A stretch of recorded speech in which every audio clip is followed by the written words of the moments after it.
Hello everyone, आपको स्वागत है मेरे चैनल यो फुजोशी में। आप लोग कैसे हैं? आई होप कि आप लोग ठीक होंगे। तो चलिए हम अपनी स्टोरी की स्टार्टिंग करते हैं। लास्ट पार्ट में हमने देखा था कि मैडम यू को जैसे ही खबर मिली थी कि विंग अब प्रेग्नेंट है, वो उसके कुछ दिनों बाद ही विंग से मिलने आ गई थी। मैडम यू विंग से मिलने के लिए बहुत ही ज़्यादा बेताब थी, इसीलिए अंकल कुरैन ने उन्हें विंग के पास भेजकर जियान फेरमैंग को अपने साथ कुछ बातें करने के लिए बुला लिया। मैडम यू सीधा ही विंग के पास उससे मिलने जाती है, जहाँ पर विंग उन्हें जैसे ही देखता है वो सीधा ही दौड़कर आता है और मैडम यू को कसकर हक कर लेता है। मैडम यू भी उसे टाइटली हक कर लेती है, क्योंकि वो विंग से बहुत दिनों बाद मिल रही थी। शादी के बाद वो अब जाकर विंग से मिल रही है और उसे देख रही है कि आखिर विंग कैसा है। और विंग को देखकर अब उनकी आंखें बहुत ही नम हैं और वो बहुत ही ज़्यादा इमोशनल फील कर रही है। विंग ने भी शादी के बाद जाकर आज अपनी माँ को देखा है, इसलिए वो भी बहुत ही ज़्यादा इमोशनल फील कर रहा है। वो मैडम यू को यहाँ देखकर बहुत ही ज़्यादा खुश है। वो कब से उनके आने का इंतज़ार कर रहा था और अब जब वो आ चुकी हैं तो वो बहुत ही ज़्यादा खुश है। लैन ज़ेन बस विंग और मैडम यू को देख रहा था। उसके चेहरे पर एक स्माइल थी। वो देख रहा था कि इन दोनों में सच में कितना ज़्यादा प्यार है। मैडम यू अब विंग से अलग होती है और कहती है, आगे से ऐसे मत दौड़ना विंग, ये तुम्हारे और तुम्हारे बेबी के लिए ठीक नहीं है। विंग हाँ में अपना सिर हिलाकर कहता है, जी माँ, आगे से ऐसा नहीं होगा। लैन ज़ेन अब मैडम यू और विंग के पास आ जाता है और पास आकर वो मैडम यू को बो करता है। मैडम यू लैन ज़ेन को देखती है और उसके पास जाकर उसके गालों को सहलाते हुए बोलती है, लैन ज़ेन तुम कैसे हो बेटा? वांग जी कहता है, मैं बिल्कुल ठीक हूँ, आप दोनों बात करिए, मैं बाहर जाता हूँ। तभी विंग कहता है, लैन ज़ेन लंचा तुम कहाँ जा रहे हो? यहीं हमारे साथ रहो ना।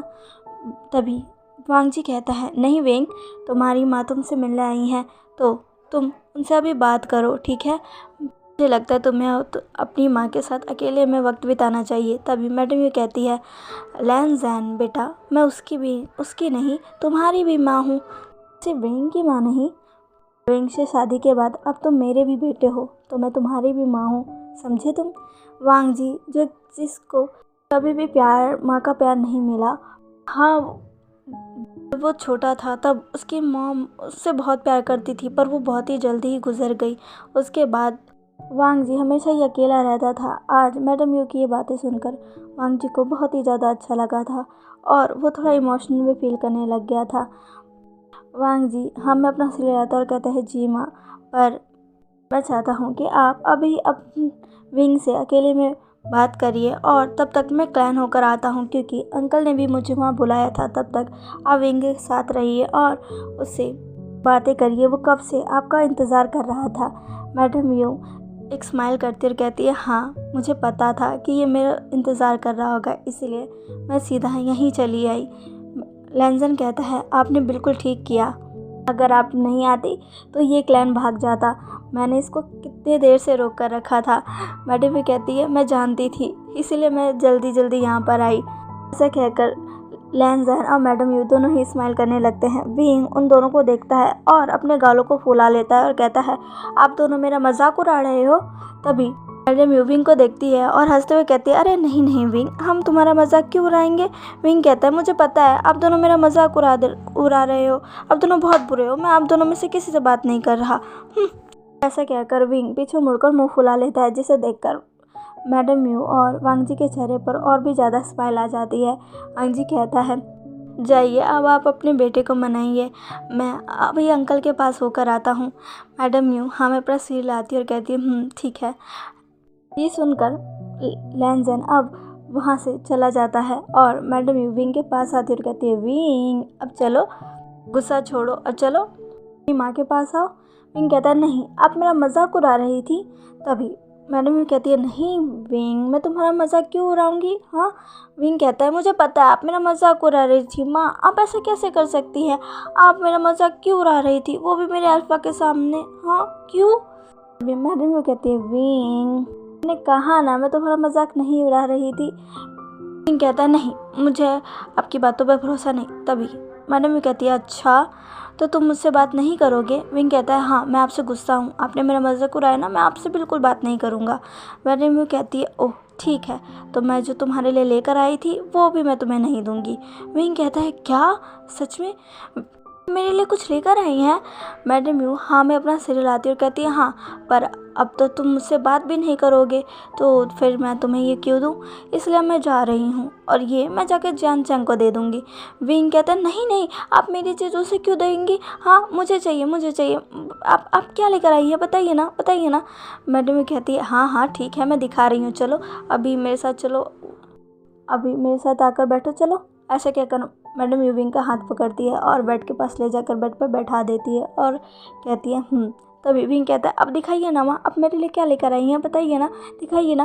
तभी मैडम कहती है अरे अरे रुको विंग, तुम बिना तुम्हारी एक्साइटमेंट कभी ख़त्म नहीं होगी, तुम बचपन से ही ऐसे हो, जब भी तुम्हें पता चलता है कि तुम्हारे लिए कोई कुछ लेकर आया है तुम एक्साइटेड हो जाते हो और ज़िद करने लगती हो कि तुम्हें वो अभी चाहिए, अभी देखना है। विंग कहता है क्या करूँ, मुझे मुझे बहुत क्यूरियोसिटी होती है जानने की, आखिर वो क्या है, प्लीज़ माँ मुझे दिखाइए ना, आखिर आप क्या लेकर आई हैं। मैडम भी एक स्माइल करती है और फिर अपने पास से एक जेट पेंडेंट निकालती है जो कि बहुत ही ज़्यादा खूबसूरत था, वो चमक रहा था। विंग कहता है वाह माँ ये तो बहुत खूबसूरत है। तभी मैडम भी कहती है मुझे पता था तुम्हें ये पसंद आएगा। विंग कहता है क्या आप ये मेरे लिए लेकर आई हैं? मैडम भी कहती है हाँ ये तुम्हारे लिए तो है, पर ये तुम्हारे बेबी के लिए है। विंग कहता है क्या बेबी के लिए? तो मैडम भी कहती है हाँ ये मैंने खास बनवाया है तुम्हारे और तुम्हारे बेबी के लिए। विंग कहता है क्या सच में? मैडम भी कहती है हाँ देखो। विंग वहाँ देखता है तो वहाँ पर दो थे, एक बड़ा था जो कि विंग का था, एक छोटा था जो कि बेबी के लिए था। विंग कहता है क्या आप ये मेरे और मेरे बेबी के लिए लाई हैं? तभी मैडम कहती है हाँ। तभी विंग कहता है माँ पर आप वांग जी के लिए कुछ नहीं लाई। तभी मैडम कहती है ऐसा कैसे हो सकता है, मैं उसे कैसे बोल सकती हूँ। विंग कहता है तो फिर वांग जी का कहाँ है? मैडम कहती है ये देखो ये रहा। मैडम अब अपने पास से एक और जेट निकालती है, पर वो पेंडेंट नहीं था, वो जेट था जिसे कमर में लटकाया जाता है। विंग कहता है वाह माँ ये तो सच में बहुत खूबसूरत है। मैडम भी कहती है मुझे पता था तुम्हें ये पसंद आएगा। विंग कहता है आपका बहुत बहुत शुक्रिया। मैडम भी कहती है ओ तुम मुझे शुक्रिया कब से बोलने लगे विंग? विंग कहता है वो, मैडम भी कहती है तुम्हारी शादी ज़रूर हो गई है पर मैं अब भी तुम्हारी माँ हूँ, मैं तुम्हें जो भी दूंगी उसके लिए तुम्हें मुझे शुक्रिया बोलने की ज़रूरत नहीं है विंग, तुम जैसे थे वैसे ही रहना। विंग कहता है जी माँ। दोनों ही स्माइल करने लग जाते हैं। इधर दूसरी तरफ अंकल कुरैन और जियान फेरमैन आपस में बैठकर बातें कर रहे थे। जियान फेरमैन कहते हैं क्या तुम्हें सच में यकीन है कि वो हमला कर सकता है? तभी अंकल कुरैन कहते हैं हाँ, तुम्हें दिखाई नहीं दे रहा अभी चीज़ें कितनी अच्छी है विंग, अब हमारे योद्धा को जन्म देने वाला है, पर उसके जन्म होने में अभी बहुत ज़्यादा वक्त है और इस बीच वो अपना हमला कर सकता है क्योंकि वो कभी भी नहीं चाहेगा कि योद्धा इस दुनिया में आए। और अब विंग पर खतरा बढ़ चुका है, अब मुझे पूरा यकीन है कि वो विंग पर हमला ज़रूर करेगा और वो उसे छोड़ेगा नहीं।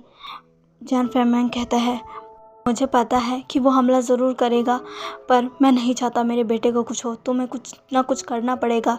अंकल कुरैन कहते हैं हाँ मुझे पता है, मैंने जिंगसी के चारों तरफ प्रिंसिपल को तैनात कर दिया है, वो हमेशा ही जिंगसी के चारों तरफ रहकर जिंगसी में पहरा देते हैं कि कहीं कोई घुसपैठ या अंदर घुसने की कोशिश तो नहीं कर रहा।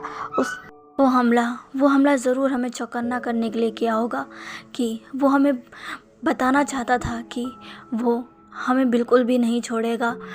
उसने हमें वार्निंग दी थी, अब अगर हमला हुआ तो वो सच में बहुत ही ज़्यादा भयानक हमला होगा, क्योंकि वो बुरी शक्ति कभी भी नहीं चाहेगी कि योद्धा आए।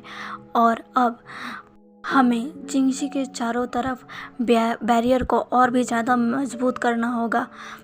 जियान फेरमैन कहते हैं हाँ मुझसे भी जो हो सकेगा मैं वो करूँगा, पर मैं अपने बच्चे को और उसके पेट में पल रहे बच्चे को कुछ भी नहीं होने दूँगा। हम उस बुरी शक्ति से ज़रूर जीतेंगे, हम उस पर जीत हासिल कर रहेंगे और इस योद्धा को इस दुनिया में आना ही होगा। अंकल कुरैन कहते हैं अभी तो मामला शांत है, सब कुछ शांति से है, सब कुछ अच्छे से और शांति से हो रहा है, पर ये शांति मुझे अंदर ही अंदर एक डर सा दे रही है। मुझे ये आने वाले तूफ़ान की कोई खबर लगती है। तूफ़ान से पहले जो सन्नाटा होता है, मुझे वो ये वही लग रहा है। मैं कोई भी रिस्क नहीं ले सकता। मैं चाहता हूँ कि इसमें तुम और बाकी सारे क्लैन भी मेरी मदद करें। जियान फैमैन कहते हैं वह कैसे? अंकल कुरैन कहते हैं हम अपनी शक्तियों से एक बहुत ही ज़्यादा मजबूत बैरियर बनाएंगे जो कि लैन क्लैन के चारों तरफ रहेगा, जिसकी वजह से लैन क्लैन में कोई भी बुरी शक्ति अंदर नहीं आ पाएगी, जिसकी वजह से विंग और बेबी दोनों ही सेफ रहेंगे। अगर हमने ऐसा किया तो वो शक्ति विंग पर हमला नहीं कर पाएगी और विंग सेफ रहेगा। जियान फैमैन कहते हैं तुम्हारा विचार तो बहुत ही अच्छा है, पर हम वो करेंगे कैसे? अंकल कुरैन कहते हैं मैंने कुछ क्लैन को लेटर भेजे हैं, वो जल्द से जल्द यहाँ आ जाएंगे। तुम्हें भी हमारे साथ रहना होगा। हमें ये काम रात को करना होगा ताकि हमें ये करते हुए कोई भी ना देख सके। मैंने वांग जी और चैन को भी बुलाया है। जियान फैमैन कहते हैं तुमने उन्हें क्यों बुलाया है? तभी अंकल कुरैन कहते हैं जियान फैमैन ये मत भूलो कि वांग जी उस योद्धा का फादर है और ज़ेबुज़ुन ब्लैन क्लैन का क्लैन लीडर है। उनका भी हमारे साथ रहना ज़रूरी है। इस बैरियर को बनाने में उनका भी सहयोग हमें चाहिए होगा, तभी हम एक अच्छा और मजबूत बैरियर बना पाएंगे जिससे विंग और हमारा आने वाला योद्धा दोनों ही सुरक्षित रहे। जियान फैमैन कहते हैं ठीक है। अभी वहाँ पर वांग जी और ज़ेबुज़ुन भी आ जाते हैं। दोनों ही अंदर आकर दोनों को अंकल कुरैन को और जियान फैमैन को वो करते हैं और अंदर आ जाते हैं और फिर कहते हैं ज़ेबुज़ुन कहते हैं अंकल आपने हमें बुलाया? वांग जी कहता है अंकल आपने हमें क्यों बुलाया है? तभी अंकल कुरैन कहते हैं सिचैन वांग जी आओ हमारे साथ आकर बैठो, मुझे तुमसे कुछ ज़रूरी बात करनी है। ज़ेबुज़ुन और वांग जी दोनों ही अंकल कुरैन और जियान फैमैन के पास चले जाते हैं। अंकल कुरैन ज़ेबुज़ुन और वांग जी को देखते हैं और कहते हैं मैं तुम्हें एक बात बताना चाहता हूँ। ज़ेबुज़ुन और वांग जी दोनों ही सारी बातों को अच्छे से सुन रहे थे और अंकल कुरैन अब उन्हें सारी बातें बताना स्टार्ट कर चुके थे और दोनों ही शांति से बस अंकल कुरैन की बातों को गौर से सुन रहे थे। अंकल कुरैन ने ज़ेबुज़ुन और वांग जी को भी सारी बातें बताकर समझा दी थी। सारी बातें सुनकर वांग जी कहता है मैं अपने बच्चे और विंग दोनों को ही कुछ भी नहीं होने दूंगा। मैं इसमें आपकी मदद ज़रूर करूंगा अंकल, मैं उन्हें कुछ भी नहीं होने दूंगा। मैं अपनी सारी ऊर्जा लगा दूंगा और उस बैरियर को अच्छे से और मजबूत बनाने की पूरी कोशिश करूंगा ताकि कोई भी बुरी शक्ति मेरे विंग या मेरे बच्चे को हानि ना पहुंचाए। ज़ेबुज़ुन कहते हैं मैं भी इसमें अपना पूरा सहयोग दूंगा अंकल, मैं भी अपनी पूरी शक्ति लगा दूंगा और उस बैरियर को बनाऊंगा, आप चिंता मत करिए। अंकल कुरैन कहते हैं वांग जी सिचैन मैंने क्लैन लीडर्स को स्क्रोल भेज दिए हैं, वो सारे ही कल तक आ जाएंगे और फिर हमें कल रात को ही ये काम करना होगा। वांग जी और ज़ेबुज़ुन ये सुनकर दोनों ही हमें अपना सर हिलाते हैं। अंकल कुरैन कहते हैं पर इस बारे में तुम्हें किसी को भी नहीं बताना है वांग जी, तुम इस बारे में विंग को भी नहीं बताओगे? वांग जी कहता है विंग को भी नहीं? अंकल कुरैन कहते हैं वो भी प्रेग्नेंट है, मैं नहीं चाहता कि वो किसी भी डर में जिए या उसे थोड़ा सा भी डर हो अपने बच्चे को खो देने का। उस विंग को कुछ भी मत बताना, ठीक है वांग जी? वांग जी कहता है जी अंकल, मैं उसे कुछ भी नहीं बताऊंगा। अंकल कुरैन फिर कहते हैं ज़ेबुज़ुन वांग जी दोनों ही भाई जी अंकल कहते हैं। अंकल कुरैन कहते हैं ये रिचुअल जिस जगह होगा उस जगह पर सारे इंतज़ाम करने की मैं जिम्मेदारी तुम दोनों को देता हूँ। दोनों भाई जी अंकल सारे इंतज़ाम कर देंगे कहते हैं। अंकल कुरैन कहते हैं मुझे तुम दोनों से यही उम्मीद थी। दूसरी तरफ सीन शिफ्ट कर कर हमें मैडम यू और विंग को दिखाया जाता है, जहाँ पर मैडम यू विंग से पूछती है विंग कहता है हाँ माँ मैडम ये कहती है, क्या वांगजी तुम्हारा अच्छे से ख्याल रखता है? विंग कहता है, पूछो मत माँ, वो मेरा ज़रूरत से ज़्यादा ख्याल रखता है। वो मेरा बहुत ख्याल रखता है, मेरी बहुत केयर करता है।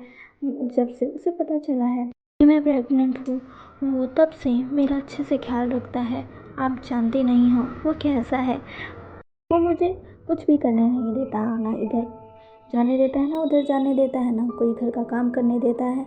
बस दिन भर मुझे रेस्ट करने को कहता है। मैं कब तक रेस्ट करूँगा? हाँ, वो हमेशा ही कहता रहता है कि मुझे ये नहीं करना चाहिए, मुझे वो नहीं करना चाहिए, मुझे ऐसे नहीं करना चाहिए, मुझे दौड़ना नहीं चाहिए। यहाँ तक कि वो मुझे चलने तक नहीं देता। दिन भर बस बेड पर बैठा कर रखता है, सारे काम खुद करता है, मुझे खाना भी वो खुद ही खिलाता है। माँ, मुझे कुछ भी नहीं करने देता। वो मेरी इतनी ज़्यादा केयर करता है, मैं तो उससे कभी कभी बहुत परेशान हो जाता हूँ। मैडम यू हंसने लग जाती है और कहती है, सच में वो तुम्हारी बहुत केयर करता है? विंग कहता है, हाँ वो सच में मेरी बहुत केयर करता है, वो सच में बहुत अच्छा है माँ। मैडम यू कहती है, तो क्या तुम्हें अब लैंग वांगजी से बहुत पसंद है? विंग कहता है, हाँ माँ, वो मुझे सच में बहुत पसंद है। फिर मैडम यू कहती है, तो विंग विंग कहता है, हाँ माँ। तभी मैडम यू कहती है, तो फिर क्या तुम उसे भूल गए? सच में तुम आगे बढ़ गए ना विंग? विंग जो कि इस बात पर बस चुप हो जाता है और अपनी नज़रों को नीचे कर लेता है। मैडम यू कहती है, क्या हुआ विंग? तुम कुछ बोल क्यों नहीं रहे हो? तुम चुप क्यों हो गए? जवाब दो विंग, क्या हुआ? क्या तुम उसे भूल गए ना? तुम आगे बढ़ गए ना? तुमने कहा ना अभी अभी तुम्हें वांगजी बहुत पसंद है। विंग क्या हुआ? तुम चुप क्यों हो गए? विंग जो कि कुछ भी नहीं कह रहा था, जिससे मैडम यू थोड़ी परेशान होने लग गई थी। मैडम यू कहती है, विंग बताओ बताओ विंग। तभी विंग अपने सर को ऊपर उठाता है और मैडम यू की तरफ देखता है। मैडम यू भी बस विंग को ही देख रही थी। विंग कहता है, हाँ माँ, पर पूरी तरीके से नहीं। मैडम यू ये सुनकर कंफ्यूज हो जाती है और कहती है, इसका क्या मतलब है विंग? विंग कहता है, हाँ माँ, मैं अपनी ज़िंदगी में आगे बढ़ गया और मुझे वांगजी भी बहुत पसंद है। पर वो कहती है, पर क्या विंग? विंग कहता है, पर मैं उसे अभी भी भुला नहीं पाया हूँ माँ। मैं उसे कैसे भुला पाऊँ? मैं ऐसा कैसे कर सकता हूँ? वो इतनी जल्दी मेरी ज़िंदगी से नहीं जाने वाला माँ। तभी मैडम ये कहती है, पर विंग तुम अब अपनी लाइफ में कितने ज़्यादा आगे बढ़ चुके हो, अब तुम्हें उसे भुला देना चाहिए, वो भी पूरी तरीके से। विंग कहता है, मुझे पता है, मुझे पता है, मैं रोज़ ये कोशिश करता हूँ, पर मैं उसको इतनी जल्दी कैसे? मैं उसे एक दिन बुला दूंगा माँ। तभी मैडम भी कहती है, विंग क्या तुमने वांगजी को बताया है? विंग कहता है, नहीं, मैंने उसे कुछ भी नहीं बताया है, पर मैं सोच रहा हूँ कि मैं उसे बता दूँ। मैडम भी कहती है, क्या तुम पागल हो गई हो विंग? अगर तुम वांगजी को बताओगे कि तुम उससे पहले किसी और को, तभी तो वो क्या सोचेगा? विंग कहता है, मुझे पता है उसे बहुत बुरा लगेगा, पर मैं उससे धोखे में नहीं रख सकता, मैं उससे कुछ छुपा नहीं सकता। मैं चाहता हूँ कि वो मेरे बारे में हर चीज़ जाने और हम दोनों एक दूसरे की हर चीज़ को एक्सेप्ट करें और फिर उसे लेकर आगे बढ़े। अगर मैंने वांगजी से कुछ छुपाया या उसने मुझे छुपाया तो आगे जाकर वो हमें ही तकलीफ़ देगी और ये ऐसा मैं नहीं चाहता। मैं उसे जल्दी हर सब कुछ बता दूँगा। मैं उसे ये बता दूँगा कि जब हमारी शादी नहीं हुई थी तब मैं किसी का इंतज़ार कर रहा था, वो भी बहुत सालों से, लेकिन अचानक से ही मेरी शादी उससे तय हो गई और मुझे उससे शादी करनी पड़ी। मैडम भी कहती है, पर विंग तुम इसका अंजाम जानते हो ना? अगर वांगजी उसे बुरा लग गया या उसे ये बात हर्ट हो गई तो वो क्या करेगा? विंग कहता है, पता नहीं, पर मैं उससे कुछ छुपा नहीं सकता। मैं जब भी उसे देखता हूँ मुझे दिल में बहुत ज़्यादा दर्द होता है। मुझे लगता है कि मैं शायद उसे धोखा दे रहा हूँ। मैं ऐसा नहीं कर सकता। मैं उसे जल्द ही ये बता दूँगा, मैं उसे बता दूँगा। मैडम कहती है, पर विंग मुझे लगता है तुम्हें ये नहीं करना चाहिए। विंग कहता है, मुझे पता है, पर मैं नहीं चाहता कि मेरे दिल पर कोई भी बोझ रहे, और मैंने उसे आज नहीं बताया तो मुझे हमेशा ही इस बात का रिग्रेट रहेगा और मैं इस रिग्रेट में नहीं जीना चाहता, इसलिए मैं उसे सब कुछ बता दूँगा। तो चलिए गाइस, आज के लिए बस इतना ही। आज का वीडियो कैसा लगा प्लीज़ प्लीज़ प्लीज़ मुझे कमेंट करके ज़रूर बताइएगा, और प्लीज़ मेरे चैनल को लाइक सब्सक्राइब एंड शेयर कर दीजिएगा। मिलते हैं इसके नेक्स्ट पार्ट में, बाय।